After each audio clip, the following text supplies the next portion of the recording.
Hi, this is Clever Sausage, and I've done a video like this quite a while back, but didn't get any hits, whatever.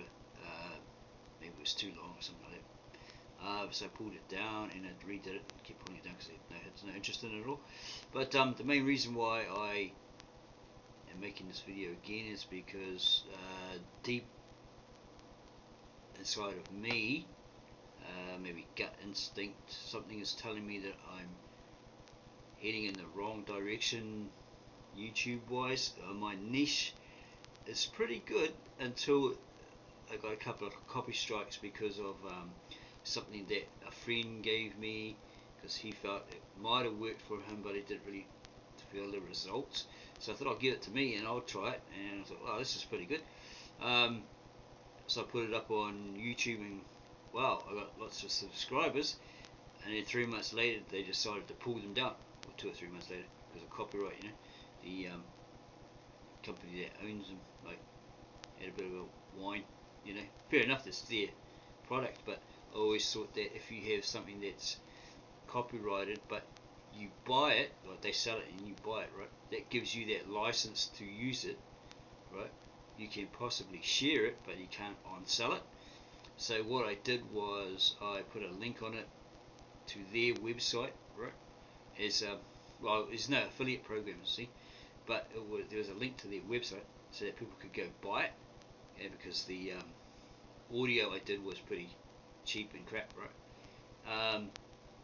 But yeah, it boosted my subscribers up, but now there's copy strikes that's been taken down. It's really low, so I had to find something else that'll boost it up, right? Yeah, so I thought, well, yeah, it's sort of suffering now, but I've got to find something to pick it up, right? You don't whine and carry on about it and have a sock, you do something to overcome it, right? So yeah, I'd made this website quite a while back at renderforestsites.com, because as a former Christian, right, going to the different churches and stuff like that, and hearing the different things that they were preaching, saying, preaching and teaching and whatever, right? I always had this gut feeling that there was something wrong with it. There's something terribly wrong with it, right? And then just read the Bible and more or less accept what's been preached at me, told me, and then I read it for myself, because this kind of thing you're not allowed to read it for yourself and figure it out, right? So yeah, my own time I was like reading it and thought, well, it's in black and white, right, and it's in English. I have this Western mindset, education, whatever, right? So I understand what's written in black and white in English, okay, and that I've come to that understanding, okay, of what I am reading, right? Okay, so I'm going out there, like, talking to people, preaching to people, whatever, and then I remember at a job I was at, one lady says, oh, straight out, with, I think you're talking through a hole in your bum. I was like, nah, you're a Christian, whatever, no. Another guy working there said, how do you know that in 5 years' time you won't have a different belief system, or have a different view of it? And I said, oh, no, you've been a Christian of this church, at the time, nah. But they were both right. Okay, that's what I realised 10, 15 years later, right? I bumped into one of them, the lady, and she couldn't remember who I was, but I remembered her exactly. And I said to her, hey, how you doing? You probably don't remember me, but when I was working at this hospital, you said, me and this other guy were talking about Christ or whatever, Bible, whatever. He's asking me some questions because he had some issues, right? And you came out and says, oh, I was talking through a hole in my bum. And I went, nah, at the time. But then later on in life, I realised I was, right? In many ways, right? The other person, the guy, I saw him on a TV lottery show, and him and his friend had won what they called this spin the wheel and get a big prize, whatever, and he won it, right? Yeah, and I remember that guy. He told me, how do I know I won't have a different belief system 5 years from when he told me that? It's like bam, and then I appreciate it, okay, because from my experiences, I realised that they were right. Okay. So yeah, basically I created this site because I was seeing like a lot of videos on YouTube, and you know, meet a lot of people that are Christian, whatever. And you know, discussing it with him, because I've sort of like progressed from a modernized Bible version, like let's say this one here, the what is it, Schofield version. Okay, let's just say a Holy Bible, right? Probably, I don't think it is a Schofield version. I think it's just the King James version, right? Yeah, your modernized version, okay? Your modern version that you get today, you can get in all the bookstores, whatever, right? Okay, and I come across over time the supposed original manuscripts translated into English by a Mesopotamian, a native-born Mesopotamian that speaks Aramaic, or the modern vernacular of it, right? And I come across another guy. Oh, this is supposed to. He's supposed to have obtained it from a priest when he was younger, or he bought it in book format, the original manuscripts, and he translated it into English, and you know, so forth and so forth. So he translated it into English from that original church in the original language, the Galilean Aramaic that the Messiah, Jesus, and his 12 followers spoke, right? Supposedly, when Jerusalem church was destroyed, they all fled across different lands, and these two, Thomas and Jude, went through China to Urhai, modern Turkey, and then went down to India, where either Thomas or both of them were martyred, right? According to Fox's Book of Martyrs. But they gave it to the Indian church there, and I have like an ebook of it, and it's only like saying to a certain couple of lines that, you know, it's from Ma Toma, the original manuscripts given to them by Ma Toma, which means Master Thomas. Okay, so yeah, well, what happened was I went online and I found this website, and it had on it the theory of the Aborigines, but on the first line it said it's nothing to do with the Australian Aborigines. It's just a term that this person used about Neanderthal man, and it was the theory of the Neanderthal man. Like there's Adam and Eve, but before that there was the Neanderthal man, and all this sort of stuff, and it agrees with science, right?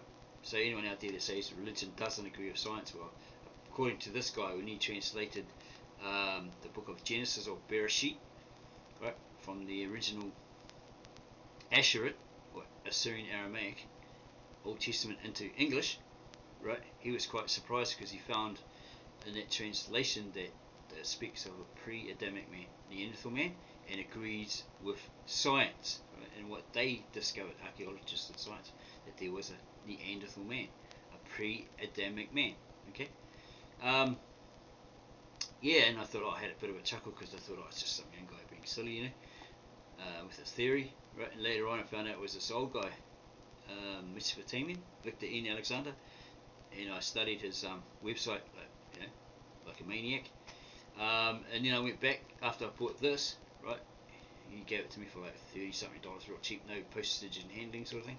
And yeah, I saw the difference between the great difference or vast difference between the supposed original manuscripts written in English versus these modern Americanized versions. Okay, because that's what they are. Go check out what's his name, Bart Ehrman, right? Supposed to be a top theologist or theologian, and he tells you these are Americanized versions, and they're copies of copies of copies of copies of copies of copies of copies, not from the original manuscripts. But he's going on about the Greek, you know, you only have certain fragment P52 or 75 or something, about the size of a cell phone SIM card, right? You don't have the full manuscripts. It's just like these fragments. Yeah, but according to this guy Victor N. Alexander, they do. It was hidden and preserved, right, by the priests of this original Orthodox, Apostolic Catholic Orthodox Church of the East, right, in Urhai at that time, around about 2nd or 3rd century, something like that. There's another guy, Gabriel Roth, who has a website, AramaicScriptures.com, where he states that he translated the Khaboris Kodak, etc., the original manuscripts from that same Church of the East, okay, using the Syriac. So it's very similar to your in wording and translation to in English to these modernised versions, King James, whatever, right? But apparently this guy, Victor Alexander, I read that someone else's blog, I think, that he said that he bought this original manuscripts in like a Bible format, right, from this priest. Okay, he translated it first from Syriac. He's trying to translate it into English using a modern Bible as a reference, but he decided against it, right? So it's translated from the Syriac, I think it was the New Testament, just completed or whatever, working on the Old. And then that same priest comes along and says, why are you doing that for? Oh, he goes, what are you doing? He says, oh, I just translated it from the original Syriac, using the original Syriac into English. He says, what the hell for? When it was originally written in the ancient Aramaic or Assyrian Aramaic or Asheri, right? Apparently Jews today recognise it as the official old language, right? Old tongue, okay? And it's found in their, I think it's one of their Talmuds or something, known as Ketav Asher, okay? So as you can see, I've done a lot of study on it, like researched hit this guy's site quite a lot and asked him a lot of questions through email. Really nice old man. Come up against Christians, in downtown Auckland, and just having a good debate. Okay, well, you've got this, blah blah blah, but I found this, the original manuscripts of the original Church of the East in the original language given by the apostles, Thomas and Jude, to that original church, preserved for 2,000 years, hidden and preserved. And they're like, oh, this modern version says there's three that testify, the blood, the spirit, and whatever, right? But in this original manuscripts, it says the water, the blood, and the spirit. So there's a difference between the translation in this one and compared to this one. So that person gets all snotty, right, and starts yelling at me, trying to speak loud, to speak over me, say, oh, throw that away, it's all rubbish, And I say, well, look, mate, what year was this King James version originally published? Oh, about 1611. Okay. This one says here 4th century, right? 3rd century, 4th century, whatever, right? Yeah, okay, as far as you're saying, right? Okay, so which one's older? Yeah, which one would I be more inclined to believe, because this one's older than this one, right? This is 1611, and it's been revised, okay, into the American Bible, as it states in here, okay, in the notes in here, right, according to this translator. Okay, so you got copies of copies of copies of copies, not from the original manuscripts. Okay, so this is older, so I would tend to go with this. Okay, but go out, do your research, prove that this is not one of those later forgeries or whatever, however you think of it, right? You have to prove that it's actually authentic. Okay, so there's two people that testify on Aramaic, the AramaicsScriptures.com. Andrew Gabriel Roth, a Messianic or Christian Jew, and the head patriarch of that church, 1957, stated that the original manuscripts haven't been messed with. The day they were given, the day they were given, no one's tampered with them or anything like that. No changes to it, whatever. So there's two that testify, right? So these two have never met, exchanged ideas, influenced each other. Okay, so they've established the fact, right? Then you got a third guy, this Mesopotamian Victor Alexander, who's never met any of them, right? And he's basically the third wheel in the cog, right? He's the third wheel, right? So the three of them all attesting to the same thing that have never met, right? Never influenced each other, swayed each other. So that's how you establish a fact. If they synchronise, then they've established a fact, right? If you don't believe me, how to establish a fact, go look at Dr. Ali Muhammad, and he tells you. I think he's sitting with Shakar Ramos on a couch or something at Sarnita TV, and he tells you, well, she's out on the street, he tells you this is how you establish a fact, right? Okay. Yeah, so these guys ought to be like, you can't have three Romans, right, saying yeah that's right, and they all meet each other, because that one might, like I was saying, that one might sway that one to his way of thinking, to his opinion, right? and then they all jump on the bandwagon and accept that one guy's, right?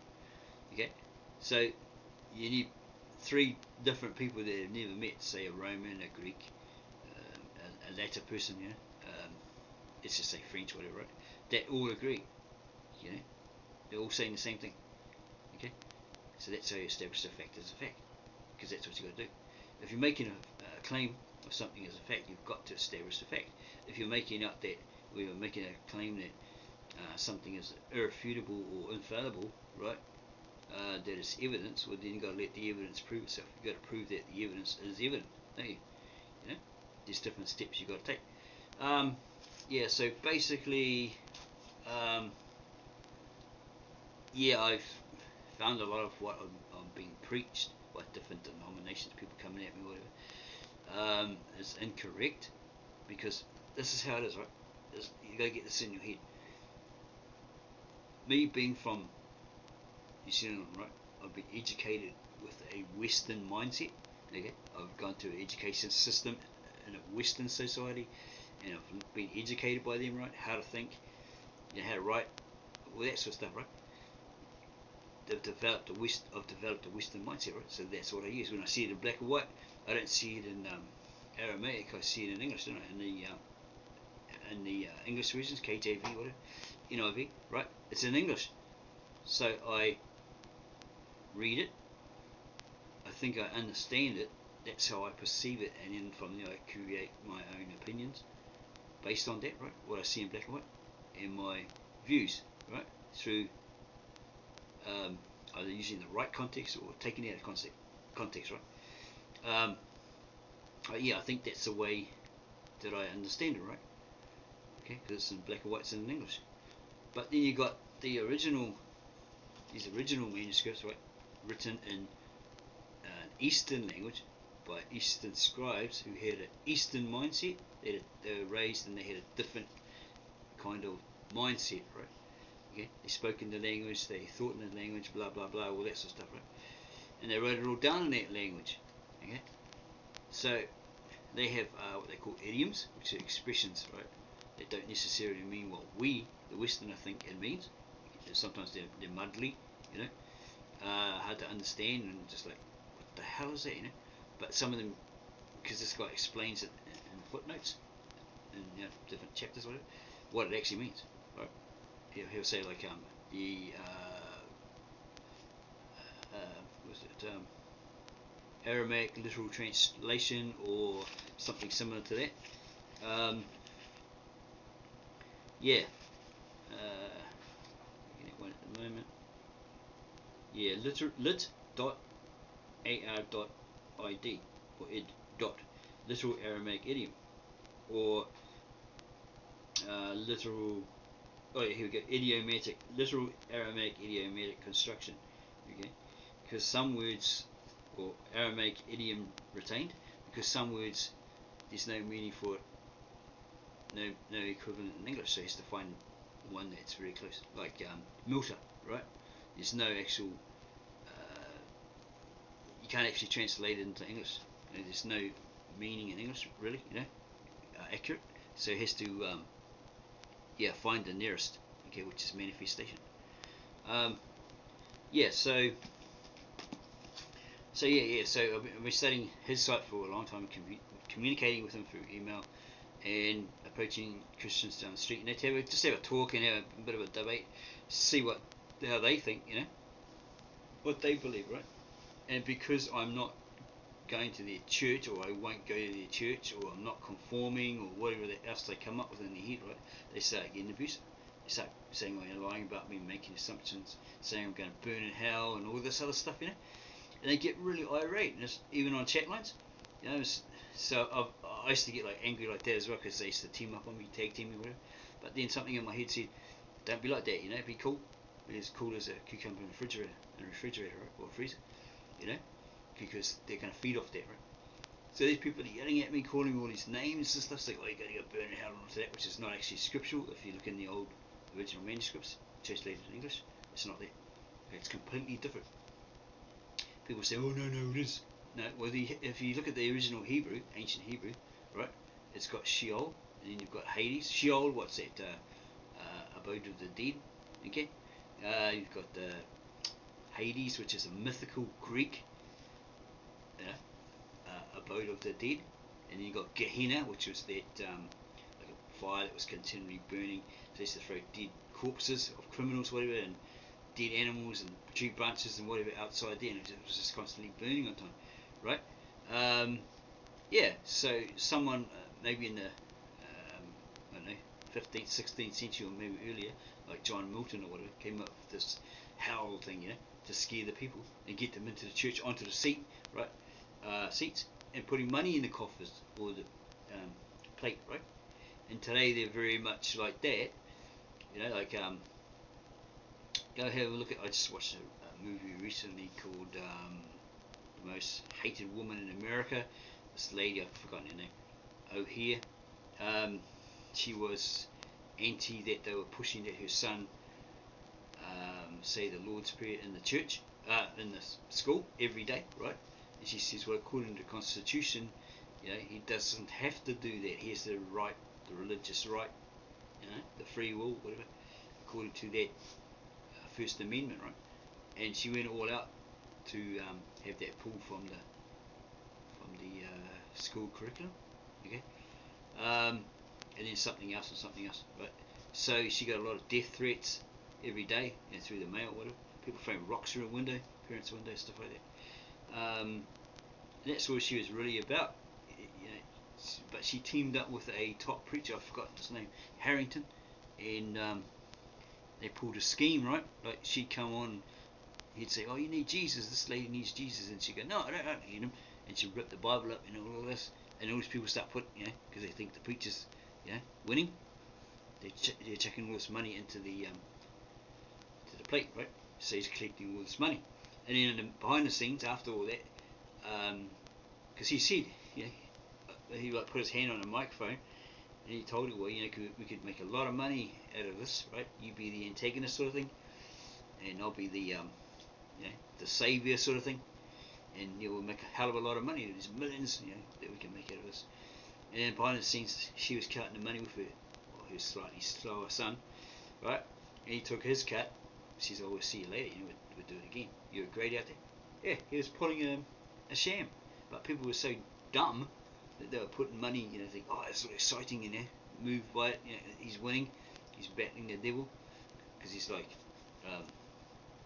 the devil's going to lose and all that sort of crap, blah blah blah. She needs Jesus, whatever. She's of the devil, and they're chucking your money in there, and that's how he's making his money.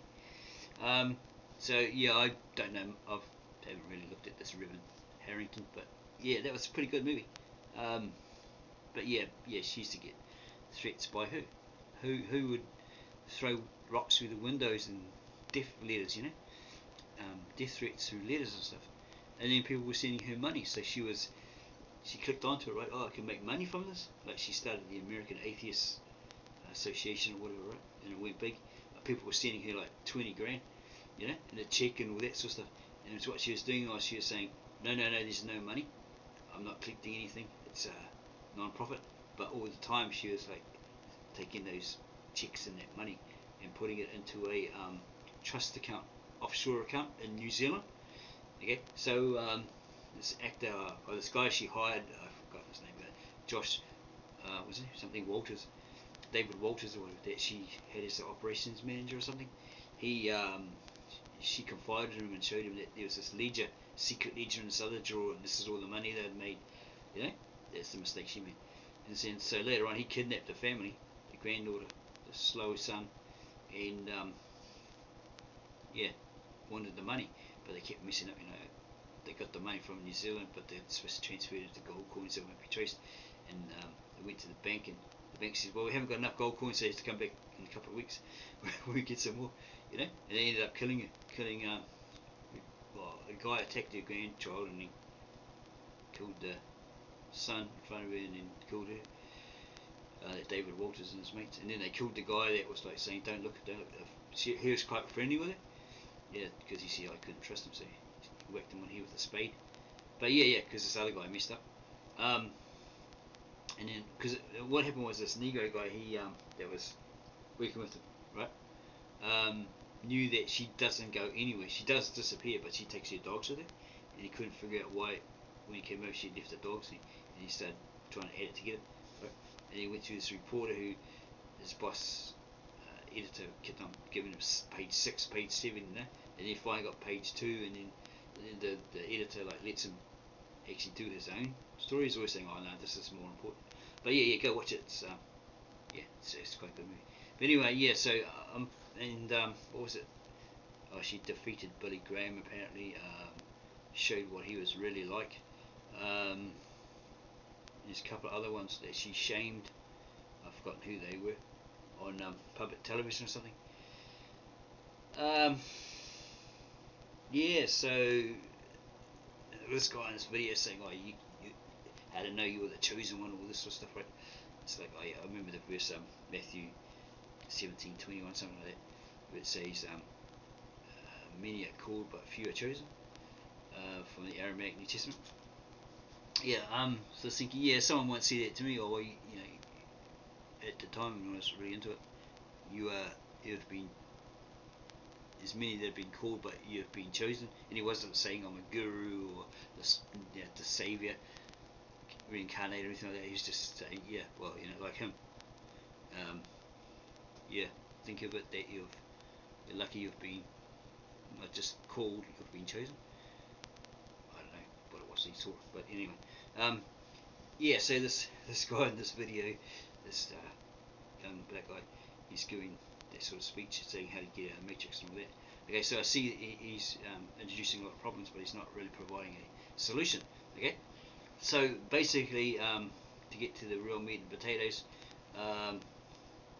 why I'm doing this video is because, as it says here, know the real truth, and that real truth will set you free. Because what you're being taught, this is what I've realised, what you're being taught out there by these Christians, whoever, and these different religions, is not what it's actually saying. It's not the truth. They're teaching you the wrong, okay, the wrong version of it, right? It's more of a modernized version. It's like what suits me best version, right? What's that thing that someone said? Man creates God in his own image.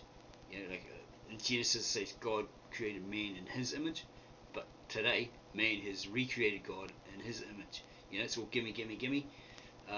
It's all false sort of thing. You know, if you plant a seed of say $10,000, or maybe let's go 1,000, right? You'll sow 10 times whatever, right? Or at least TV evangelists say. Okay, and in 6 months from now, like you're desperate because you got 6 kids, you can't feed your family, all that sort of stuff. You ring up, well, maybe you can get my money back. So you ring up, nah, I'm not giving your money back. But I'm real desperate. You know, could I get it back? Because I didn't get the 10 times. It didn't sow. I didn't reap what you said, 10 times. Blah blah blah. Didn't profit from it. Well, maybe you didn't hop on one foot long enough. Maybe you didn't hold one hand up and pray long enough, you know. All these excuses. They don't give us stuff, right? And, you know, because they've got the $60 million jet, the $60 million home, whatever, $60 million wife, you know, wearing the $60 million clothes, and all that sort of stuff. They don't give stuff about you. You know, it's all about money, you know. Quit for $8 on one of those, I think it's CNN, got questioned, you know, oh, well, we're supposed to be rich, God doesn't want us to be poor. It says so in the Bible. So this lady must have known the Bible pretty well, because she goes, no, it's not there. The verse does not say that. He goes, yes, it does, blah, blah, you know, getting a bit irate. But she says, no, you're twisting it, because it's not there, you know. And he says, you know, sell all you have, and give it to the poor, and come follow him. Well, in those days, what it means is like, you know, the rich man came to him, you know, and he says, well, you know, you've done all that, followed the 10 Commandments, whatever, you're a good man, you know, well pleased with him, but he says there's one problem, you got a lot of riches, so you got to go sell it, you give all you have to the poor, and you come follow me. And he couldn't handle that, because he's a rich man, right? You see? But some people try to say, oh, you're a Christian, so you should be giving all that you have to the poor, you know, and following Jesus. Well, they're taking it out of context, because if you give all that you have, you got nothing, right? So how are you gonna? You're gonna be the poor person who goes, wee, got all this money, you know, and he might see you on the street. Oh, remember me, brother? I helped you. So what? You know, What you doing in the street, you bum? You know, maybe. You know, it's just, you know, he don't give a stuff about you. He's got the money. He's got your money. You know, oh, here's $1. You know, or here's a meat pie. You know, catch you later. You know, yeah, could be like that. Who knows? But yeah, it's just basically, you know, I just see there's a lot of fluff, a lot of hype out there in a lot of fields, and this is one of them. So, there's something that she said on that film, and I can't remember what it was, but it like really impacted me, or someone else said, you know, these kind of people like her, the most hated person in America at that time, they cause a change, right? Okay, so it's like, well, yeah, and they're saying like, if you see something that, you know, it's a lot of rubbish or it's not right or whatever, don't sit back, you know, in your armchair and wish I, you know, go out and do it. Yeah, because yeah, you know, like, I just got sick of people telling rubbish, you know, about it, coming to my house and saying blah blah blah blah, trying to get me to conform to their religious system, right? They're trying to convert me, right? Convince me, convert me to conform, to put me under control by making me go to their church, sit on their seat every Sunday, and put money in that plate, right? While he's probably, you know, my fellow New Zealander, Maori, whatever, sitting outside hungry as, you know, oh, stuff this, you know, I can't do this every week. You know, if there's a dude outside with nothing, I'd rather be out there going, hey bro, you know, and having a different approach, not going, you must believe in Jesus, and shove it down his throat, you know, using a different approach, you know, like, learn how to approach people differently, right? Like, because if you like approach someone with the idea, oh, I'm going to shove this down your throat, and, oh, you're going to go to hell, and all this sort of crap, right? Well, they're going to be like a cat, cornered, right? Your back's going to come up, you know, claws out, and then they're going to attack you, and you wonder why. Maybe you get a smack in the head, you know, because you've come on too strong, too fast, right? And you're trying to force it down your throat. Like, it made me think like that because I saw a guy and his girlfriend or wife, whatever, walking down the road, and this guy jumps out, you know, in front of me, goes, oh, you're going to go to hell, and all this sort of crap, you know, really bashing her with the Bible, right? And it's like, the guy was like, mate, calm down, you know, jump at me again like that, you know, if you did, you know, I'll smack you in the teeth, because it gave the heebie-jeebies to the wife, scared the hell out of her, you know, jumping out of there, you must believe, you know, yeah, so I thought, well, yeah, you know, I mean, if you get a punch in the teeth, he got a punch in the teeth, we've got, you know, goes beatings, well, that was his fault, right? We're jumping out like he was Spider-Man, you know, saying, you gotta believe you're gonna go to hell, well, that sort of crap, you know, yeah, so I created this website. Okay, we'll get to it because I'll be jibber-jabbing all day. Basically, because I registered way back for with 2 websites as a I didn't like the idea of minister, reverend, yeah, because I want to be different, you know, there's nothing wrong with it, I just didn't really like those words at the time, right? So I used the ancient Aramaic educator, but I can't remember what the actual Aramaic word is, but it turns out it's like rabbi or Rabboni or something like that, right? And it means in the Aramaic, Galilean Aramaic, it's translated as educator. So I thought, well, that's what you're doing, right? You're educating people, you're re-educating to this truth, right? So yeah, I registered with them. One was, you know, just a $6 certificate, you know, laugh at that one. Not much after that, and the other one was like, register, go in your database, and you can do like this course, you know, because you become a registered minister, then you could like marry people, you know, justice of the peace, they certify their documents and stuff like that, you know, but you got to learn how to do it, don't you? So yeah, that was provided. I felt that one was better, but I just forgotten the name of the thing. If I find it, I'll put it down the bottom so you can see that I'm not talking from my bum. Yeah, okay. What did I register as? I didn't really like the idea of church. I was thinking about temple, and I thought, well, I'm not Jewish. So a synagogue or something. I thought, oh, yeah, okay, just put church. And then afterwards, like, oh no, I should have put temple. Or synagogue or something. No, not synagogue, temple, right? Something like Anyway, so it's too late. Church of Yoshua, Church of Maria Yoshua Mashika, or Jesus the Messiah. Okay, created another one, the New Truth, right? But there's apparently there's a cult out there called the New Truth cult, or something like that. But yeah, that ain't me. This is in America, whatever like that. It was something like that, where they were just like really harsh to the people and all this sort of stuff.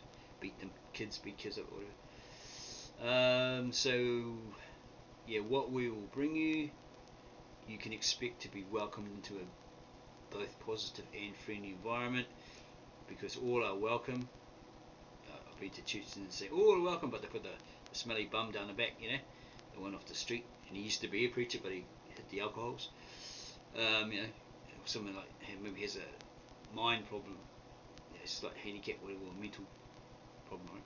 And you're like, yeah, church, like bit of a laugh after for a while, but then people get annoyed, so they put them at the back, away from the suit wearing Christians and all that sort of stuff, right? So they're always a backseater, sit at the back, and look frowned upon, smelly, you've got the shoes, that sort of crap. Yeah, you can see it written all over their faces, right? A bit hard to hide it when you can see it all over their face, Or you walk into a church as a brown guy, right? Brown guy. Walk into a white church, completely white church. Any white people have been there for years and years and years, right? And they're suddenly grabbing their bags, their purses, clutching them like, there's a brown guy, there's a black guy, he's going to be stealing my purse. And you gather up with your children, come here children, there's a black man here and there. You just get that vibe as a brown person. That's what they're putting out there. Sometimes they can't help it, because it's like it's born in them, it's in there. Let's say their DNA. Right? Not all people, but you just get that funny feeling. Anyway, because the way they look at you, like, oh no, it's a brown guy. Get your bag, hide your bag. It's a Mary, hide your bag. Or get the children. Well, that's just it's going to eat them. You can expect to be welcomed into a both positive and friendly environment. All are welcome, regardless of race, colour, gender, creed, beliefs, opinion and views. Like, you've got to have some principles, you've got to have some rules, because you're going to get some people that are a bit dodgy, looking at the little children. What you got to do is because everyone's got the right to hearing about the gospel or the Messiah, right? Read the Bible, whatever. They all have a right to hear that gospel of salvation, okay? But it's for everybody. It's not limited, to certain groups, okay? So they can come in and have a listen, all that sort of stuff, and form their own opinion. Okay, what's this about? This seems so different from everybody else. I feel welcome here, not getting people across the seat going, oh, look at that tranny, oh, look at that looking weirdo, that sort of stuff. It's all, you try to weed that out, right? By saying to them, well, everyone here is welcome. Basically, all are welcome, regardless of race, colour, gender, creed, beliefs, opinions and views, because they're all entitled to hear the gospel of the Messiah, right? As all are entitled to hear the real truth, they try to put it across it. Oh, you plant a seed, all this sort of stuff, and you have to make, yeah, I made $1 million today, woohoo, and go on a big shopping spree. To hear the real truth about the scriptures. Our discussions and gatherings are filled with truth, peace and love. Our readings are inspiring messages about the truth of the scriptures and more. Okay.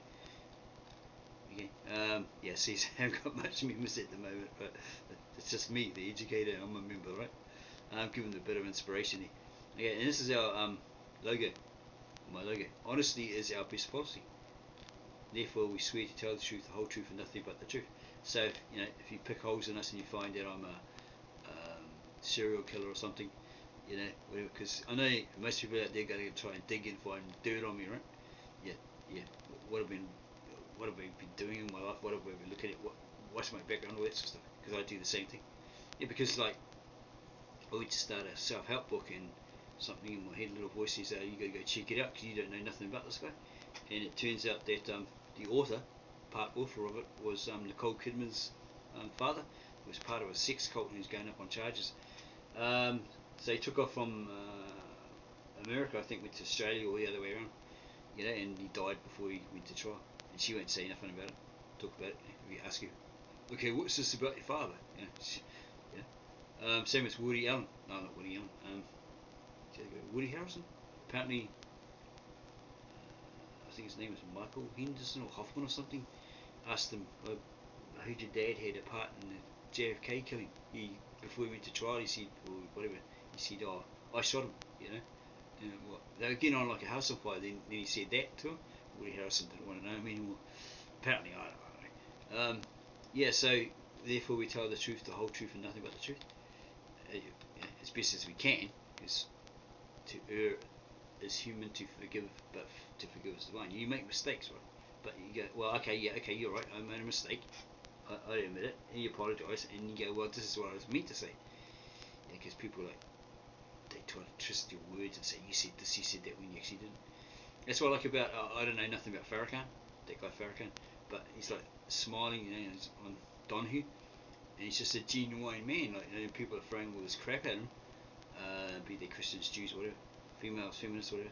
He's just sitting there smiling. Oh, look, he's sneering at us. He thinks, he's smirking at us when he wasn't. And he goes, wait, can I just say what I've got to say? Then whatever. And they'll be like, some lady ring up and says, oh, you're anti-Semitic. No, I'm not. Whatever. But I sort of got interest in that guy now. But he was pretty inspiring. I've never really heard of him, but I've never really delved into his stuff. Okay, so therefore we swear to tell the truth, the whole truth, and nothing but the truth. Okay, as best as we can. Okay, topics of interest. Watch our past discussions, video lessons, or join our live streams when available. I was thinking about doing live streams through YouTube, but it's like, a bit yellow belly chicken at the moment, because I don't want to be sitting there going, what are we going to talk about? Even though I prepared it, it's like, what are we going to talk about? It's just not the right timing for me at the moment. Here's some subjects here: communion, Maria, or Maria Yoshua Mashiach. That's Jesus the Messiah's proper name in the ancient Aramaic, Galilean Aramaic, right? It's not Jesus. It's not Jesus the Christ. It's not whatever, Messiah is a good rendition. It all comes from the Greek, right? The later Greek, Hellenistic, Jew-Greek translation, right? The name Jesus and all that sort of stuff. You've got conspiracy theories. Oh, it means Zeus and all this. Or go prove it. Do your research and actually prove it. Find the evidence, irrefutable evidence that's actually Isus or something. Iosus, whatever that name is. Ieosus means Zeus. Okay, so Maria, there's like Ma, which means master, right? Or Lord, okay? The Y is an E, like a double E, and then A, okay? So Maria, okay? They probably pronounce it a little bit different with their Eastern accent, but that's my closest understanding of it. I don't speak full Aramaic, Galilean Aramaic, or Assyrian, or Assyrian Aramaic, or Hebrew, or whatever. But that's my understanding of it. What it says: Maria, Yoshua, right? Which is in English it's Joshua, right? Mashiach, right? Messiah. Okay. Last Supper should not only be an expression of worship for believers, but a practice meant to be observed over and over throughout the life of a Mashiach. I asked a lot of people, do you know what a Mashiach is? Because they say, oh, they are Christians. They called themselves Christians, blah, blah, blah. Well, the 12 didn't. Why? Because it's a Roman given word, right? To these people that were followers of the Christos, or the Christos, right, in Greek, right?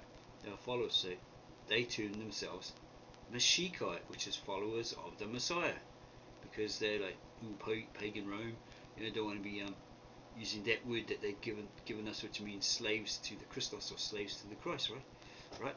So and because they don't do their bull sacrifices, totally pagan Roman, don't have nothing to do with them, right? They're godless. Okay, So that's what they called themselves. And a lot of people find, oh, I don't know where that word is, I can't find it. Yeah. Well, this is what I got from the translator, Victor N. Alexander. That's what they called themselves, right? Followers of the Messiah or the Mashiach. Okay. It's got follower there. It should be a holy time of worship when all corporately come together as one body to remember and celebrate what Maria, Yeshua Mashiach did for all. Right? Here's one here. Denominations are stumbling blocks, teaching doctrines based on their own understanding instead of allowing Scripture to speak for itself.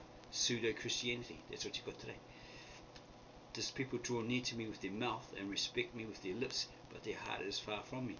But in vain do they worship me. Yeah, because it's all about the Benjamins, right? Dead presidents. Yeah, it's all about that. Get rich quick, you know, get the jet, you know, get the $60 million jet, the $60 million wife, you know, all that, whatever house, whatever, you know, mansion. Yeah, it's all about that. Yeah, that's me, the educator. The educator, well, if I have a congregation, yeah, see, that's the thing I wanted to call it. I wanted to call it Congregation of Maria Yoshua Mashiach, but it's too late. I've already registered as the church, right? Okay, church is just a building, right? That's one aspect of it, but the church, or the body, you know, is the spiritual body, the believers in Christ, right? You get it? Okay, the educator has endured many years of experience. The educator has endured many years' experience of being part and parcel of denominations and discussing the scriptures with their followers, and has become aware of a multitude of deceit and greed because of their pseudo-Christian doctrines. So teaches the truth as best as I can about them as lessons, right? Okay. But because there's a certain way that's been like that for, let's say 1,000 years, right, or maybe more, right? It's like let's use Bruce Lee as an example. Right? He came up with his concepts, his philosophies, his martial art, JKD, he can do, because he came to a realization that, you know, he learned the old traditional art of Wing Chun, whatever, right? And there's a classical, there's other arts, martial arts that are classical. They've been doing it for thousands and thousands of years, so it's traditional, right? So they don't want to change it. They don't want to adopt and adapt and better it, okay? Because that's the way they've been doing it for 2,000 years. It's like the same as the gospel, right? It's like, well, that's the way we've been doing it for 2,000 years, you know, and it's going to stay like that, you know. We're not going to adapt and adopt, you know, for the times, okay? Take from, you know, like his philosophy, Deacon Day. You absorb what is useful, disregard what is useless. You see, same sort of concept if you understand his philosophy of Jeet Kune Do, right? This could be the Jeet Kune Do of, you know, religion, of Christianity. Could be, I don't know. Just an idea, you know, just an idea. Yeah, solely based around that concept, that philosophy. It's not. It's not the whole. You understand, right? Okay. Yeah, so I've become aware of a multitude of deceit and greed because of the pseudo-Christian doctrines. So I teach the truth about them as lessons to people who want to know the truth. Because people say, "Oh, yeah, I know the truth. I've got the truth." But how can you? I'm free, and how can you have the truth if it's been doctored? Right? It's been you've got an indoctrination. You've got something that they've had revised, rewritten, heavily edited. Supposedly the new what do you call it? Illuminati versions, according to Michael A. Hoffman, or the Anderson guy, have come out, you know, and 16 passages are missing, and then it's got, instead of it's time for a new day in one of those scriptures, it's got it's time for a new world order. You know, go watch his videos on YouTube. Yeah, so yeah, and how can you be free if they're telling you this is how it is? If you don't conform, you know, you're in trouble, right? Believe it or else. That sort of, you know, and start like defaming you, threatening you, coming to your house and being pushy, you know, all that sort of stuff. Because you can only push, I think you can only push people so far and then not break, right? Right? A lot of people just break. They'll either stand up and say, stop this crap, or they'll crumble and be a muppet. You understand?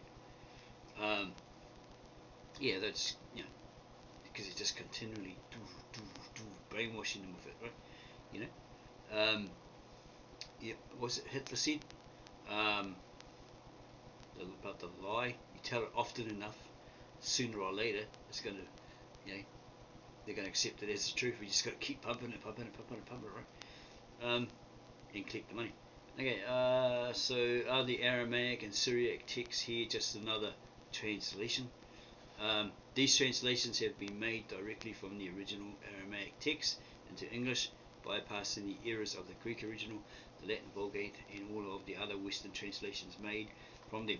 The ancient Assyrian Aramaic, the Galilean Aramaic, and the Syriac Peshitta on this website have been attested as from the original manuscript translations from the original Apostolic Orthodox Catholic Church of the East. Okay, you can go look at AramaicsCriptures.com, watch the videos of Andrew Gabriel Roth, and see what he has to say. Right, do your research, do your homework, and prove them either true or a load of rubbish. Victor N. Alexander had a website, ba.com, but apparently got pulled down. He reckons his son-in-law Trump, Donald Trump, tried to, well, that's on this blog that I read by Dan Steele or something like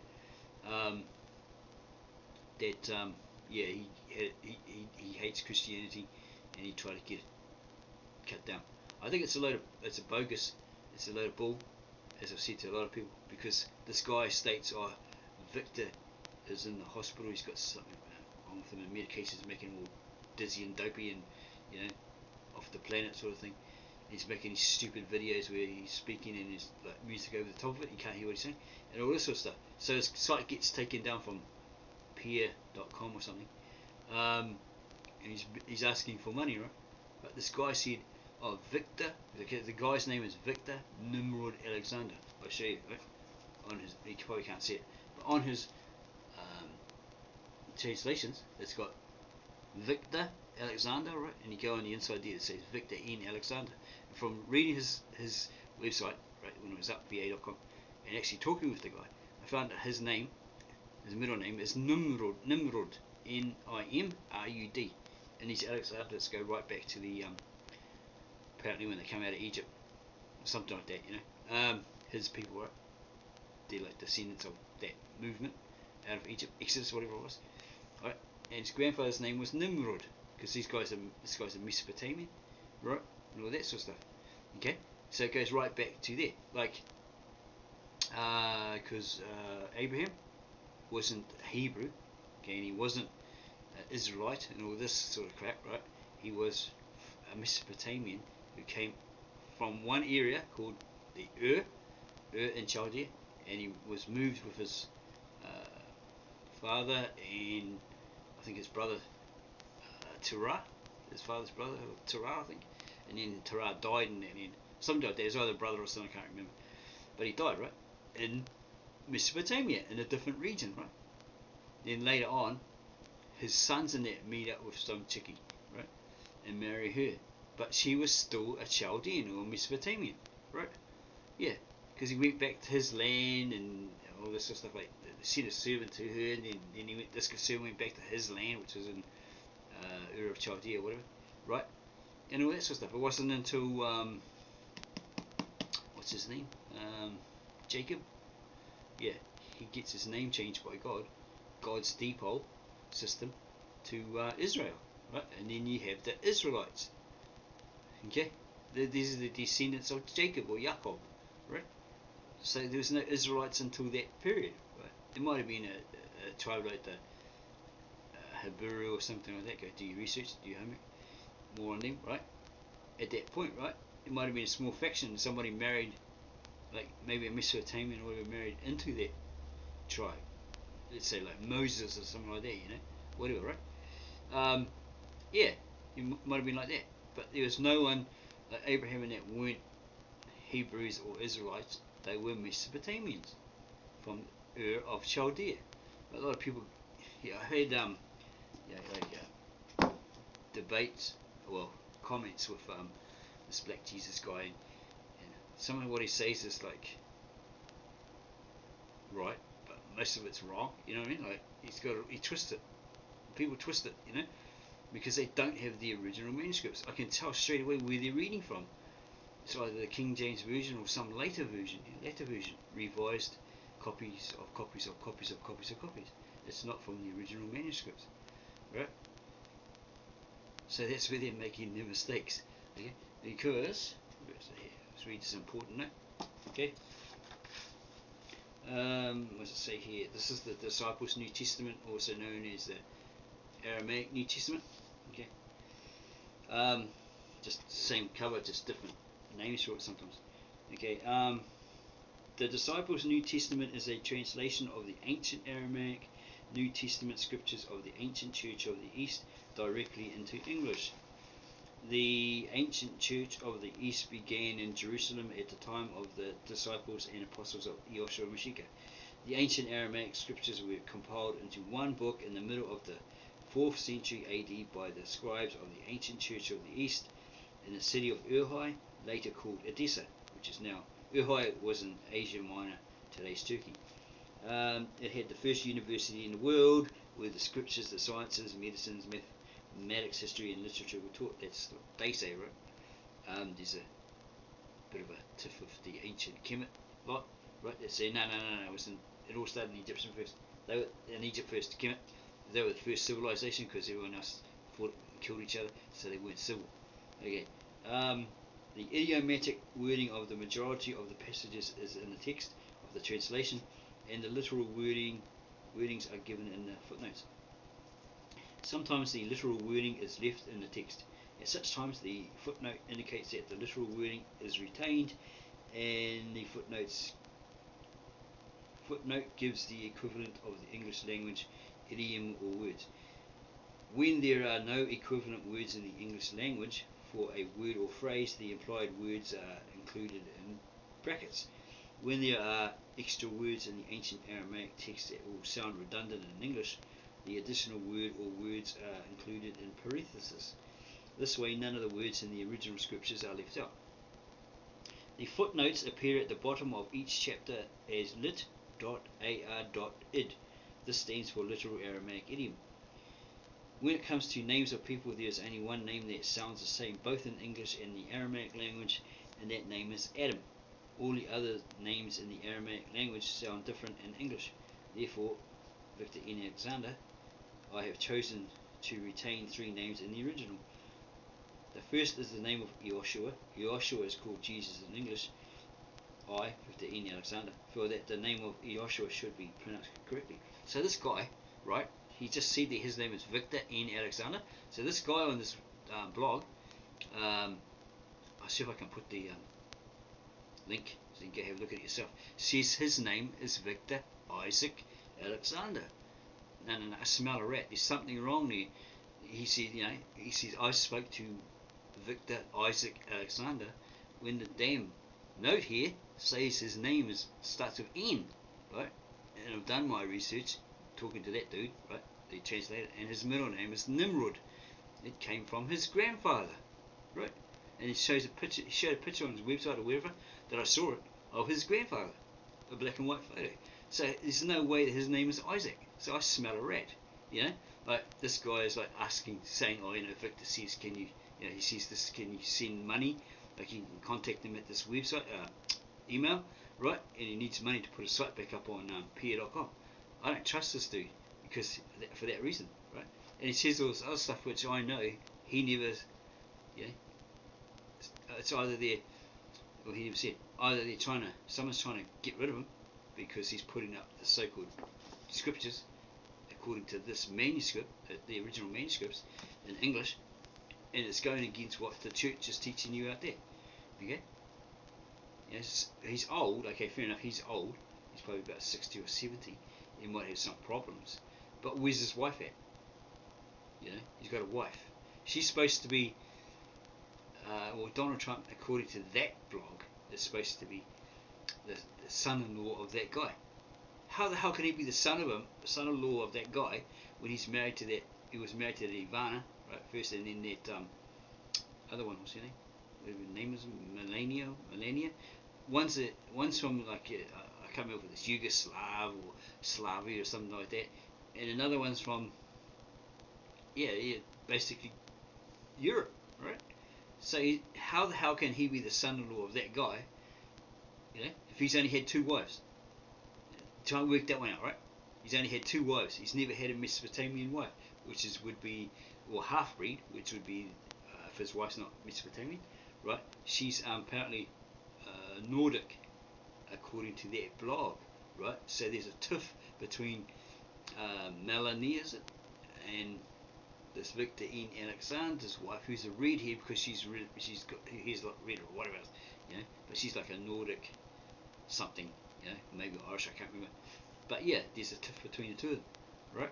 So how the hell can Donald Trump be the son-in-law of this dude, Victor Ian Alexander, if his wife is Nordic and Trump's wives are from Slavia or Slovenia or whatever? Go check it out online, do your research. Those countries like that, right? Ex-models from Slovenia, right? It doesn't match. So yeah, that's why I said I smell a rat. So I tell people that, and they're like, oh, but. No. Wake up, smell the coffee, and what I presented you, there's a rat. There's something funny going on. Because his name's not Isaac, middle name's not Isaac, and there's no way Donald Trump can be his son-in-law if he was married to only 2 women that we know of, right? One from Slovenia, and another one, right? From, I don't know, something like Czechoslovakia or Slovakia or something like that. Go do your research online. Yes, it doesn't work out. So like I said, I smell a rat. And he's asking for $100 to put a site back up. Why doesn't he go to Weebly like Andrew Gabriel off and do it for free? There's plenty of free ones out there for a while. You just got to pay when you need to enlarge your website, get more gigabytes and all that sort of stuff. Bigger, yeah.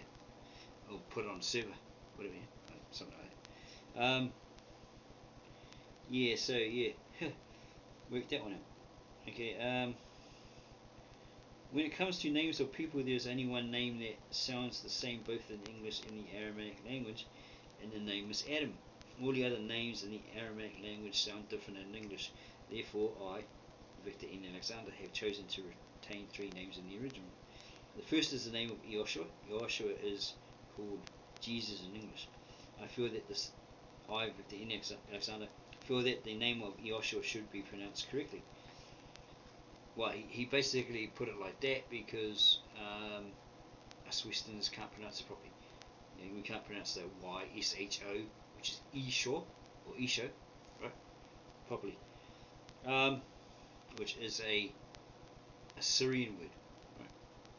Okay, I came across an Assyrian that said there was no Assyrian Aramaic, there's only Assyrian, right? And Esho, Y-S-H-O, is an Assyrian word, Esho. Okay, which they adopted that language when they invaded. The Assyrian horde invaded Babylon. They were captive in Babylon, which is actually like a capital of Mesopotamia way back then, right? These Mesopotamians, or these Judeans, or these Arameans, or these Jews, right? Yeah, so they adapted and adapted the Assyrian language, culture, religious beliefs, or whatever. And then when they came up after being prisoners, they still can't using that language, Assyrian Aramaic or Asher. Yeah, the second is the name of Allah. Allah is called God in English. There's no such word in the Aramaic Hebrew language. No such word as God. You won't find it in their original manuscripts. It's not there. Okay, and people go, oh, that's Allah, you must be an Islam, you must be a Muslim. No. If you go do your research, your study of that word Allah, you'll find, okay, here's a video. Shaka Amos, the rise of Islam, I think it was, or R.I.P. Moors, where did Islam come from, part 2. He actually goes through a video presentation of a top theologian, or Syriology expert, renowned in the world, that traces it, Allah, A-L-A, goes right back to, I think it's called the Mu tribe, something like that. Goes right back, and he was the keeper of the net. Yeah, A-L-A. So it goes right back to it, like Sumerians, whatever. It goes right back. Yeah. So that's where it originated from. One of their many gods, pantheon. Yeah. Yeah, and then on Victor N. Alexander's video, I point out that when he shows the cover, like that, right, and it's got the wing disc on it, what it actually means. Okay, and that's coming from ancient Sumeria. Okay, and you got the Assyrian wing disc icon, because I remember on YouTube an Assyrian said, actually I think it might have been Persian, says, where'd you get that from? That's ours, but their one's got like extra bird legs. It's got bird legs attached to it, this other one doesn't, and the guy's bigger, longer, and he's holding a ring, right? That's Zoroastrianism, Zoroastrianism, right, from Persia. And you got, that icon is from is of Asher, of the Asheric people, the Asherites, sorry, yeah, the Assyrians. Yeah, anyway, okay, so the third is the name of the Messiah, from Mashiach in Aramaic. Messiah is Christ in English. Mashiach means the anointed. Messiah is an acceptable rendition of this word, while Christ comes from the Greek word for oil, and therefore the anointed in Greek. Since the New Testament was originated in the ancient Aramaic language and not in Greek, the word Christ is not used in this translation. But yeah, there's sort of like a conflict, like the Hebrew was first and it died out and they favoured the Aramaic more, the Assyrian Aramaic, or Asheret, Kitab Asheret. It replaced it, yeah, so yeah, people saying, oh nah, yeah, Aramaic was the one, like Victor N. Alexander, Aramaic was the language that God spoke to the people at Babel, before he dispersed them. And then it's the Hebrews, Jews, whatever, say, no, it's Hebrew first, then Aramaic, or whatever. And other people say, no, they never spoke any of them. It was Greek. Jesus spoke Greek. His apostles spoke Greek. No, I don't think so. You need to go check the chronological timetable when the Hellenes, that's what they're called, Hellenes, the Hellenes first appeared in history, right? And then they changed their names to Greeks.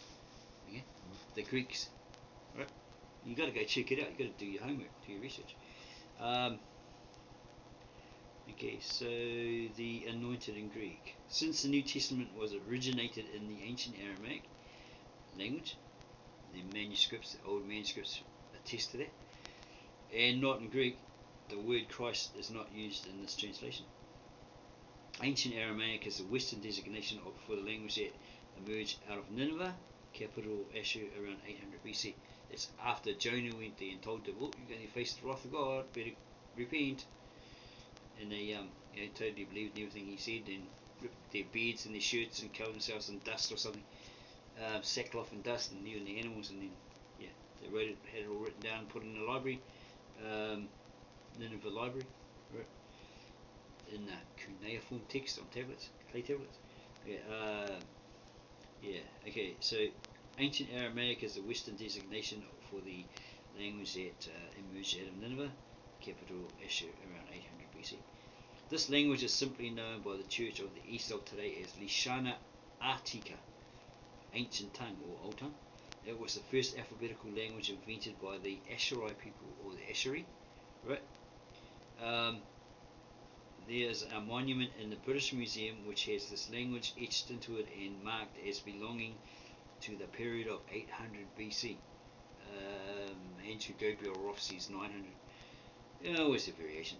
The modern scholars of Judaism refer to this language today as Asheret. So go find a modern Jewish scholar, or modern scholar of Judaism, and ask them about Asheret, right? The Asheret. Okay, it's in there on Talmud Kitab Asheret, right? And I think Hebrew was known as Kitab Iri, is it how you say it? I-R-I. Joshua preached and read the scriptures in this language. The ancient Aramaic is therefore the scribal language of the scriptures, and it is sacred. I remember watching Michael A. Hoffman or Anderson video, and he was like, saying, "Oh no, the Aramaic wasn't, and all this. It was a Greek, King James version. It's the most trusted and all that sort of stuff, right? And that's the one he follows, right? That's the one he's pushing. Okay, so he won't accept anything else." And he put a comment. He said a comment on his video. There's some dozo or bozo that said, you know, the Aramaic, blah blah blah. I wonder if he was referring to me.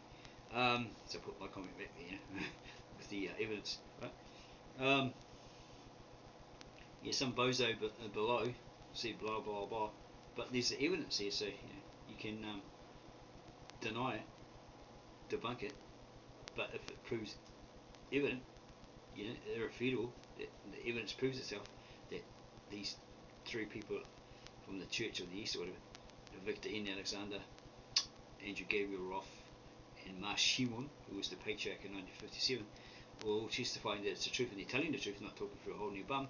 Well, you can deny it and debunk it as much as you like. Well, you can debunk it as much as you like, but you can't deny it if it proves to be fact. It's established as fact. Yeah. Is that right? Yeah. Okay. The modern scholars of Judaism refer to this language today as Asherah. Joshua preached and read the scriptures in this language. The ancient Aramaic is therefore the scribal language of the scriptures, and it is sacred. It is still being used in the liturgy of many Eastern churches today, including the Church of the East of the Atturai and the Orthodox Church of the Surai in India. It is, however, a liturgical language. It's treated as liturgy, which was not translated correctly until I, Victor N. Alexander, found out about the fact that it has never been translated into any modern vernacular of any of the churches still using it. Yeah, he found that William Tinsdale and that had made mistakes because they didn't know the Aramaic. They weren't native speakers. Okay? The American missionaries of the 19th century. Here's a kick in the balls for you out there claiming that the KJV is the inspired word of God, infallible, etc., etc.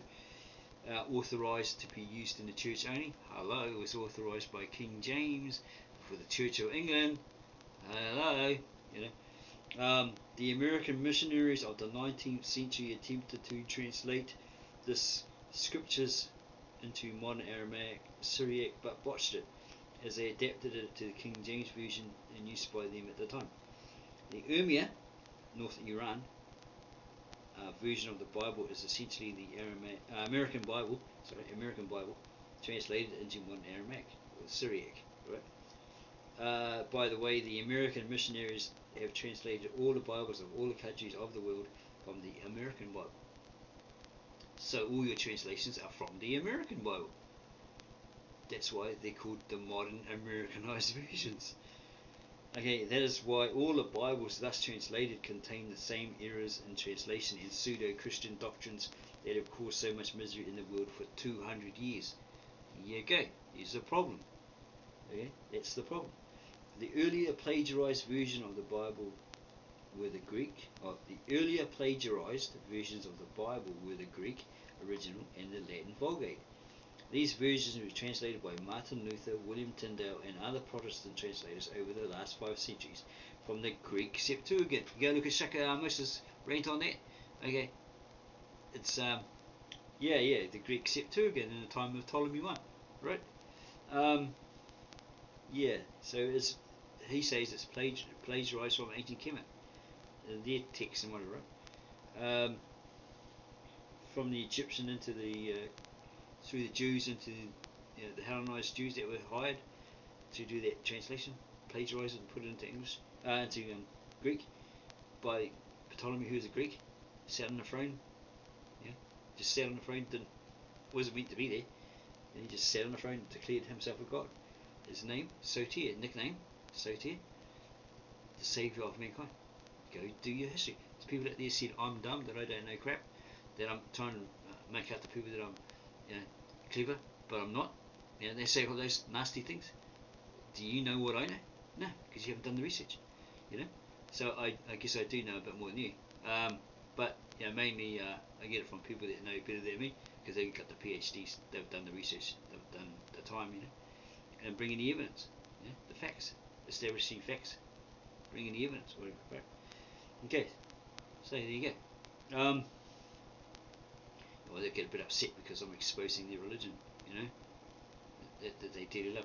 Like, I expose, I used to be a big fan of Elvis and Bruce Lee and all that sort of stuff, and I woke up and realised one day it's a charade, because we're blinded by all their fame, stuff like that. There's a couple of people out there like people doing Tupac, You know, saying, oh, he was a homosexual, and or this, he was a CIA agent or undercover, or he was just a distraction, you know, thrown at the black people because they didn't want a Messiah, all that sort of stuff. Similar sort of stuff. Okay, yeah, so Martin Luther, William Tyndale, and other Protestant translators over the last 5 centuries from the Greek Septuagint and the Greek original, the Greek New Testament translation from the Aramaic. These were then further translated by the American translators until we have the situation today. Here's another kick in the nuts. With all these versions of the Bible and thousands of denominations, each with their own individual interpretation. Okay, I'll read that again. These then were further translated by the American translators until we have the situation today with all these versions of the Bible and thousands of denominations. Isn't that a fact? Right? Each with their own individual interpretations. Right? God is a mother and father, God is a nurturer, whatever they come up with, and that's why you get cults and sects and stuff like that, and people drinking the Kool-Aid. Okay, people claiming that they're the Christ. How can they be the Christ when there's 10 other Christs? One in Australia, one in Siberia, or maybe 2 in Siberia, couple in New Zealand, you know, having a baby, Jesus. Can't all be Christ, can they? They can't all be Jesus Christ. The disciples' New Testament is then the only accurate and non-prejudicial translation of the original New Testament scriptures by a native Aramaic speaking translator. Read that again. The disciples' New Testament is then the only accurate and non-prejudicial translation of the original New Testament scriptures by a native Aramaic speaking translator. Okay, and on the back he has Yeshua Mashiach, Jesus the Messiah, spoke in the Galilean dialect of Ashereth, the language spoken at Nineveh at the time of Jonah the prophet, because the people there were Assyrians, right? Asherah, commonly known as ancient Aramaic. Yeah. So Aramaic, okay, maybe their forefather was Aram. And you look at the Genesis genealogy, Noah's sons coming out of the ark with their wives, and then they had descendants, and one of them was Aram. How you say it in the Aramaic or the Hebrew, right? Aram, right? This is the language in which the disciples and the apostles preached the gospel, and the scribes recorded the scriptures. The New Testament has been preserved. It's been preserved in the sacred scribal language since the apostolic age. The whole Bible was originated in this language. The whole Bible was originated in this language. This translation is made from the original Aramaic text directly into English, bypassing the errors of the Greek original, the Latin Vulgate, and all the other Western translations made from them. This is an effort to rekindle the apostolic faith in the name of Yeshua Mashiach, Jesus the Messiah, throughout the world. Victor Alexander, translator. Now remember, his name is Victor N. It's Nimrod Alexander, not Victor Isaac. So that site is the bogus. To me, it's bogus. His name's not Isaac. Okay, just read it to you. His name is N. Starts with N, middle name, right? His middle name is N, Nimrod, not Isaac. So I don't know how they got that from. Is he like off on another planet on medication saying, "Oh, my name is Harry, Victor Harry Potter, Brad Pitt, Alexander"? You know, no, just smell a rat. Sorry about that. I just honestly smell a rat. Okay. Yeah. So back to this, right? Okay. Some further on here on the website. Okay. Bit of humour there, Monty Python. You know, bit of humour. There's the Caboras Codex, right? Public reading of the scripture. Okay, and here's the Syriac font, and this is what it says. This is at AramaicsScriptures.com, or the Holy Aramaic Scriptures, translated from the Syriac Peshitta by Andrew Gabriel. Okay, and I will ask from Abi, my father, and he will give you another Paracleta, advocate, who will be with you forever. That's the Holy Spirit, not Muhammad. Yeah, so don't believe that. His name, rubbish. Yeah, because he says, what, I've forgotten his name. The Imam saying, yeah, oh yeah, that's talking about Muhammad. It's not, you know. In the original Aramaic, he says that's talking about Muhammad. Well, I just told you here in the Syriac, Okay, and I'll ask from Abi, my father, right? And He'll give you another advocate who will be with you forever. And you know, Muhammad is not with us forever. Okay, you want to have a look at the Disciples New Testament, what that says? Was it John Yukahanan or John 14:16? Okay, because that's from the Syriac. This one here. That's why you got the Syriac font there. Okay, from that website. So what is it? John 14:16. See what this Aramaic Galilean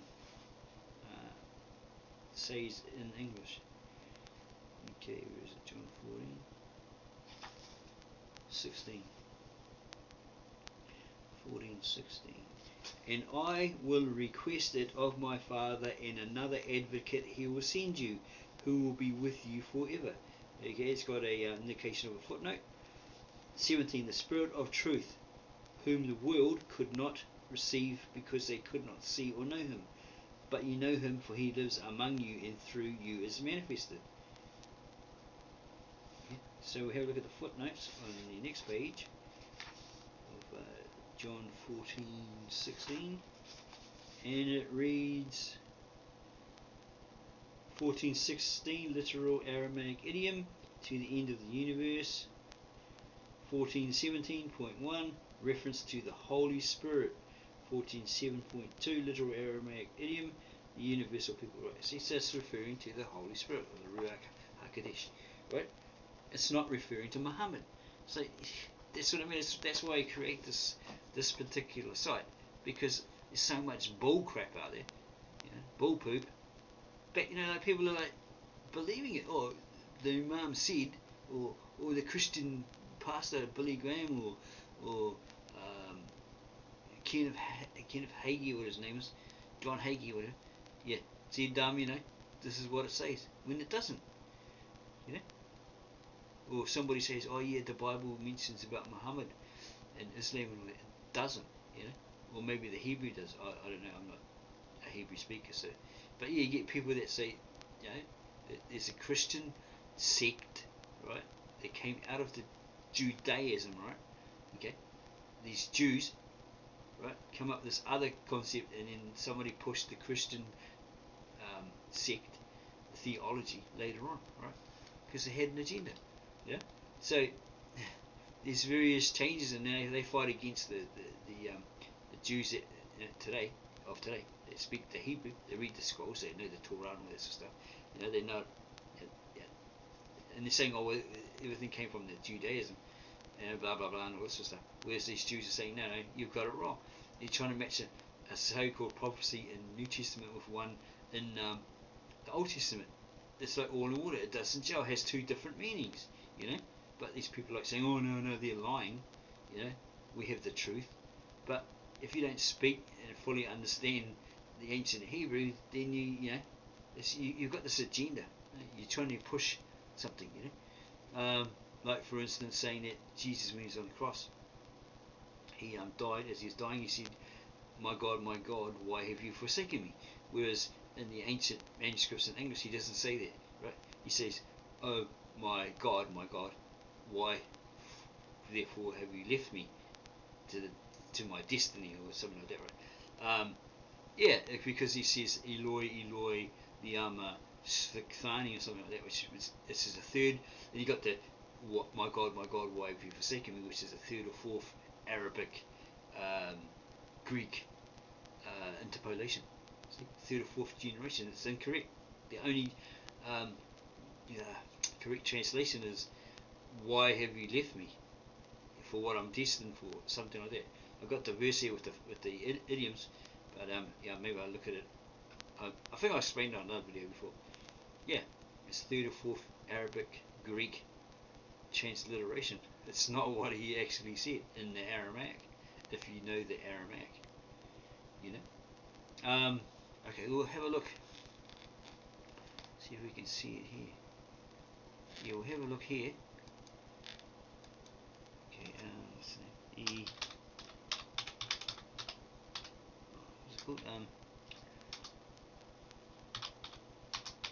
Find it. Oh yeah, just to prove that as fact. Okay. Okay, what's this? My God, which is first of all, Jesus quoted Psalms 21, verse 1, which begins with, my God, why have you forsaken me? Jesus quoted this psalm. It's from the Psalms, right? Psalm 22, be not far from me, for trouble is near, for there is none to help me. Many bulls have. That's David. So that's David crying out to God, right? Okay, so that's from Psalms 22:1 in the Old Testament. You get a rabbi like Toby Singer, they'll say, no, that's not what he. It's David, it's not Jesus. Yeah, Jesus is quoting David or whatever the dispute is, right? Whatever he says, right? Okay, so you go to let's say we go to what's the verse is that? Let's have a look what verse is there, so I can have a look at it. Okay, where's the verse? Oh, yeah, Matthew 27:46, right? Have a look in the original manuscripts, what it actually says. Where's it? Matthew 27:46. Matthew 27:46. Okay. And I'll look at the idioms as well. I've covered this before, but Matthew 21. Oh my gosh, 27:46. Short-term memory loss. Okay. 27:46. I was looking at 26:46. Where are we? Okay. 46. This is 45. From the 6th hour, however, there came darkness upon the whole world until the 9th hour.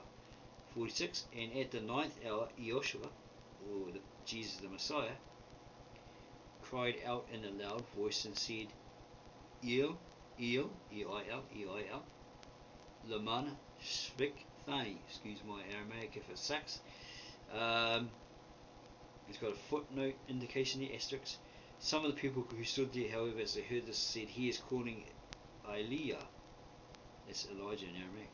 Okay, so we go have a look at the footnotes. That's on page 67 of the Aramaic New Testament. If you've happen to have a copy handy, or you find one, just in case you think I'm looking through a hole in my bottom. Okay, in the footnotes here, it's got 27:46. Original ancient Aramaic retained. I am. Wherefore have you left me? He's not saying I am, as in I am me. He's saying to his Father in heaven, I am, because that's what he declared himself, right? Was it Ahaya, Asher Ahaya? Is that right? In the Hebrew, I am what I am. Okay, and people, when he's in the garden, and they say the Roman soldiers or the temple guards that came to get him because of Judas, to betray him, whatever, he says, who are you looking for? And they says, we're looking for the Messiah, Jesus the Messiah, or Jesus the Christ, right? He says, I am. But the Christians say, he said, I am, so that proves that he's God. But if you look at the original language, right, translated in English, he says, I am he, or he am. Because you don't translate something in a foreign language into the exact English. It doesn't work out like that. Like, I'm Mary, right? And I say, when I learned it, I learned, for who is your name, or what is your name? What is your name, right? They're not actually saying the exact words, what is your name? Because when you translate it, something like, what is my name? Or who is your father, or something like that, right? It's saying, like something like, Toku Ingoa Iakoi, right? Which means, okay, it's like, who father is you, right? It's like that. It's not coming out exactly like in English as who is your father, right? Because okay, like you take a word, say toku, it's like, I think it means your, right? Or ingoa, which I think it means name, right? It's saying who your name, yeah, toku ingoa, who your name, something like that. It's not coming out like what is your name. Yeah, that's just like that. It's got to sound palatable in English, so they, adjust it, don't they? So yeah, he's saying in that original language translated in English, I am he. It's like saying, like this guy said on his video explanation of it, yeah, that's me, bro. I'm over here. It's me. Hello. I'm the one you're looking for. That's me. See? He's not saying I am the I am, as many Christians try to say, to prove that their Christian theology that he's God. Okay. In a sense, he is God.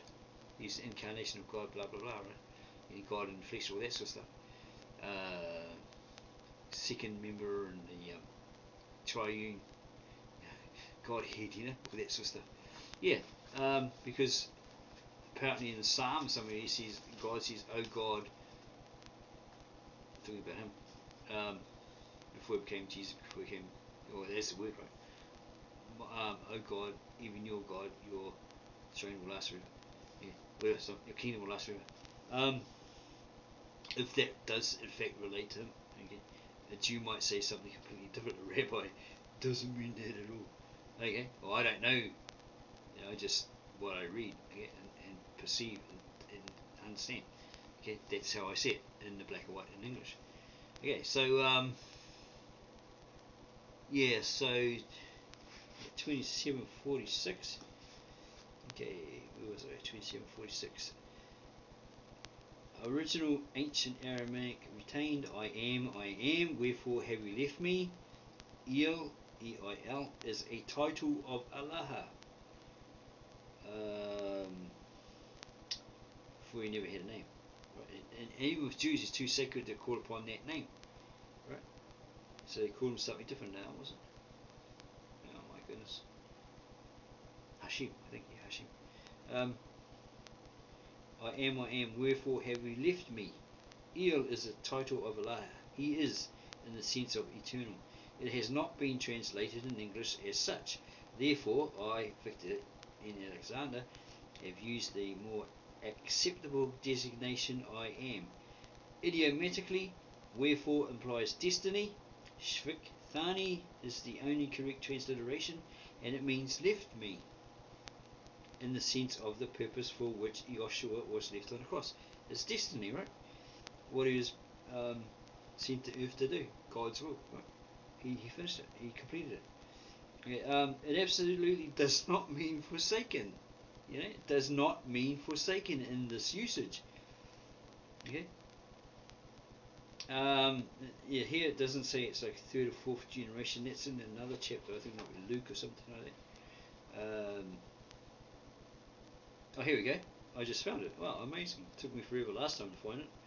Okay, this is Mark 15:34 footnotes. Okay, no, this is okay, 34, page 108. 15:34:1. Literal Aramaic. The verb to be is in its sacred connotation. He is, or supreme being, or I am. 15:34:2. Literal Aramaic. Allahi. Okay.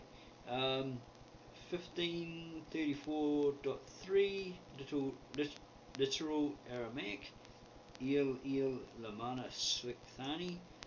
This is the correct transliteration of the original words of Joshua the Messiah in Galilean Aramaic.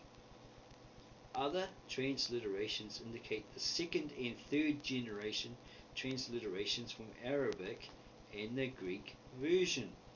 So, people come out there and say, when he died on the cross, he says, my God, what have you forsaken me? Are wrong. You're in error. You're trying to tell me that that's what he said. That's the truth of what he said, when you're in error according to the original language that he uttered on the cross before he died. So you need to put your latter versions, your revised versions away, and go back to the original languages. And if you can get like that copy of the original manuscript from the original church given by the original disciples, right, in English by a Aramaic speaking man, native born, then you have a better understanding of it. Like people say, oh, it doesn't matter what you call him, Jesus, whatever, it's still the same thing. No, it's like, okay, let's say for example my name's John, right, and you want to get my attention and you start calling me Harry. Oh, your name's Harry. No, it's not. You know what my name is. My name is Joe or John or whatever, right? and you keep calling me Harry. Well, I'm going to walk down the street and you're going, Harry, hey Harry, hey Harry. And it's like, I'll ignore you. Oh, why is he ignoring me? Because you're calling me another name. You know, a name that's not my name. You understand? So what are you doing? Are you calling upon another form of that, a false version of that deity that you're calling out to? You know, could it be like that? You know, are you crying out to God, but your God is not? It's like a latter God, pseudo Christianity based God, a God of means, a God of gimme, gimme, gimme. You know, when you want to gimme, gimme, gimme, you want to make money, you want all this, you want all that. Is it a convenience God, right? Or is it the one true God? You know, and there's so many people I see, like the Hebrew Israelites in America, that say Yahuwah, all these funny names. Like, that's not Hebrew. I'm pretty sure that's not Hebrew. Lahawahu, Washi, Washi, or whatever. Where'd you get that name from? If it's not in the original Hebrew, if it's like, I can understand, like, what do you call it? What's they called? World's Last Chance, where they use Yahuwah, you know, and Yahushua, and all that sort of stuff. I can understand, right? You know, that there's that possibility because they didn't have vowels in those days in the ancient manuscripts, but there's somewhere along the way, the Masoretes or whoever added vowels, right, which changed the structure and then changed the meaning, right? But adding those vowels, right? Okay, somewhere along the way, when they had no vowels, suddenly there became vowels in it, right? So they come up with Yahushua or Jehovah or whatever, right? And then these other people, this cult, because that's basically what it's proving to be, are saying Yahuwah, you know, like they're stepping on one of those Jimi Hendrix foot bar things, you know, pedals, yeah, or Yahuwah, Washi, Washi. It's like, what the hell's that crap? You know, prove to me that the Hebrew actually says Yahuwah, Washi, Washi, or whatever he's trying to say to make you look cool and knowledgeable. You know, you look like a clown. Yeah, so yeah, people say, oh, that Allah, it's Muslim. No, it's not. They probably derived it from the Syriac or the Aramaic, you know. If you do your homework, it goes right back to the Sumerian with the Damu tribe, right? And it's Allah, A-L-A, Allah, right there. Keep her up to date. Yeah, see? So you gotta. That's why I put this thing up here, because I think this is what I meant to do. That's why I think with YouTube I'm going the wrong way. I should be doing this. You know, it's like, what do you call it? Destiny. It's something in you. You know, I'm hearing these other people like Bob Proctor who says, you know, like it's you know, you gotta look within you. It's all within you. Yeah. All the answers, maybe your destiny or whatever, it's within you. It's waiting to come out. That sort of stuff.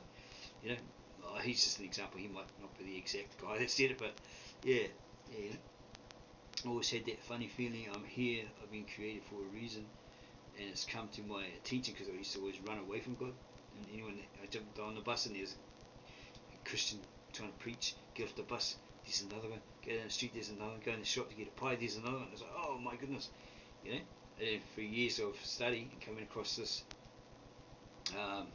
original language and manuscript translated in English by a native Aramaic speaker, it's like, wow, it's totally blown my mind. Comparing it, sort of like praying and asking for the truth for years and years, because you know, what does it say? Ask and you shall receive, right? Just have to ask. You know, believe that you've received it and act as if you've received it, and you received it, you've got it. You know, that sort of thing. Some people, they twist it around because the new world, new age, trying to mix, you know, trying to blend in, you know, and sell their product. Yeah, you got to be careful there. Yeah, so yeah, I just believe that, like, if you know, like there's those things. What's his name? I can't remember his name. As a man thinketh, so he shall become. I actually wrote a whole lot of principles down like that. As a man thinketh, so he becomes. So what you sow, you reap. What you do to others will surely be done to you. What you cling to, you are chained by. A habit once formed becomes one's addiction. Or habit yeah, once forms soon becomes once addiction. How can you be forgiven if you don't forgive? Ask and you will receive. Act as if you already possess it. Believe that you already have it in your possession. What you imagine, if you believe, will manifest, right? And that's all coming from the scriptures. Okay? But you've got the New Ages twisting it, and the Gnostics saying, blah blah blah. Jesus actually said this and he means this and that. You got to weigh up the pros, the cons, and the pros. Yeah. So this is basically why I created this website and another one, and recreated this video. Yeah, because I just got that feeling I'm heading in the wrong direction, and I should be doing this. Okay, whether I get hits on YouTube or no interest at all, I think I'm supposed to do something along these lines, right? Perfect it, get it right, do it over and over and over again until I get it right, and then put it out there. Because people are yearning for the truth, but what they're getting is a half truth. Understand what I mean? Someone's not, because they've got an agenda. Someone's telling them, pseudo Christianity, right? They're telling them, selling them short, right, for the dollar. They're tricking them, all that sort of stuff, and people are falling for it because they're gullible. People putting thousands in TV evangelists, and they're basically charlatans. See, that's basically why I'm doing it. Because I get people coming at me all the time saying blah blah blah blah blah, and I can see it in the black and white that it's not saying that, in the English, and adopting an Eastern mindset through communicating with this native Mesopotamian and listening to his videos, and just totally into his website, and you pray for that, show me the truth, reveal the truth, take the veil off my eye, all that sort of stuff, and then boom, it happens, and then you wander off and be yourself again, and then you go back, repeat, but it's like I come to realise because of that translation as well, when they say, here's the problem here. A lot of them out there say, we're born again, we've been saved, we said a prayer once and that's it, I'm saved, I'm off to heaven, when I die. And then they go about being their normal self, their old self, beastly man, whatever, right? Doing whatever they want to do, or pretending, just going on Sunday and pretending. They're not the full deal, full Monty, right? So there's a problem there, because they're got 1 foot in the world and 1 foot in the church, right? Or 1 foot and a half in the world, and an ankle in the church, and when they're saying I'm born again, all that sort of stuff, it's like, but they're truly not, because according to the original language, you need to be. Jesus said to the Messiah said to Nicodemus, the Pharisee, you need to be born again, or born from your head. Right? Have that renewing of the mind, renew your mindset, be filled by the Spirit, led by the Spirit, counseled by the Spirit, taught by the Spirit, whatever, because you're first counselor, right? So you're renewed, have a renewed mindset, the mindset of Christ, right? Led by the Spirit, right?